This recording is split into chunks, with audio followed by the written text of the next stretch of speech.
The 103rd edition of Tour de France starts on July 2nd with the 21 stages taking riders all the way to the finish line on the 24th of July in Paris. Here now to discuss Tour de France prop betting markets is Ian O'Sullivan from cyclingbetting.co.uk. Ian, thanks for being here. Thank you, Natalie. Now let's start with the points classification betting odds, and there are three main contenders for this. We've got Peter Sagan at 1.67 Paddy Power, Marcel Kittel at 5.5 Bet365, and Andre Greipel at 8 with Paddy Power. Briefly explain to us what this market is. Basically, this market awards points to the top 20 finishers every day and every stage, and also points are awarded for what they call intermediate sprints. So somewhere along the route, there's another sprint that the riders go for, and points are awarded accordingly. More points are awarded for the sprint type finishes than the mountain type finishes, and it's a competition basically aimed to try and give the sprinters of the race a competition to go for. It's a very prestigious jersey, second most prestigious jersey in the race after the yellow jersey. Okay, looks like Peter Sagan here is quite a heavy favourite there, 1.67. Does he get your bet? No. Okay. Basically, just because the price he is, he's won it the last 4 years running, and I've backed him every year for the last 4 years running, but I've always got odds against. And I think last year, I think when I was with you, I said he was my banker bet of the tour, and he won it in a canter. I think he was already something like 2-5 after about 4 stages. But this year, you know, the bookies aren't taking any chances anymore with Sagan. He's just perfectly made for this competition. He scores points all the time. He finishes so high up in so many stages. But at that price, you know, you're betting at, I think, what did you say he was, 1.83 or something? Yeah, 1.67. Yeah, over 3 weeks, as I said, anything can happen. He can, hit a pothole. He can be brought down by an accident. He can get sick. Yeah. And it's just not worth it. Yeah. I mean, to my mind, there's, the top sprinters, Marcel Kittel, I'm not even sure he'll finish. He might be thinking about the World Championships later in the year, which is his big target for the year. Andre Greipel is a great chance to finish in the top 3, but again, there's not a whole lot of value in him. But my bet for an outsider is Brian Coquard, a little French guy who I'm a big fan of. He's, I think, about 20-1 at the moment, and he finished second to Sagan 2 years ago. And he's having his best season ever. He's won, I think, 8 races this year. I think he's won the most races of any of the sprinters. And he's winning races, here, there, and everywhere.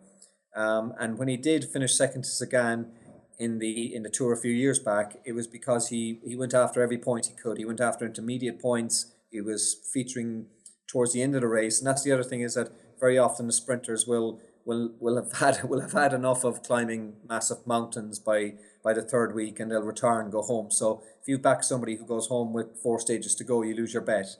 So you're looking for guys who you think will stay the course, stay there for the 3 weeks, and a little bit like with Nizzolo, who we picked for the Giro on this on these videos. For the Giro d'Italia, we picked Nizzolo to come first and Madolo each way, and they finished 1st and 3rd. You're looking for guys who will stay the 3 weeks and pick up lots of points. And at 20-1, I think Brian Coquard offers a bit of value. Now, in our futures video, we talked about the top 3 contenders to win. Now, of those 3, just Alberto Contador hold value to finish in the top 3, and he's priced 2 with Paddy Power. Should we back him to finish in the top 3, or is there another rider that we should consider? Well, you're basically betting 50-50 that Alberto Contador will finish in the top 3, and to be honest, it's a coin toss that I don't want to be on the side of, to be fair.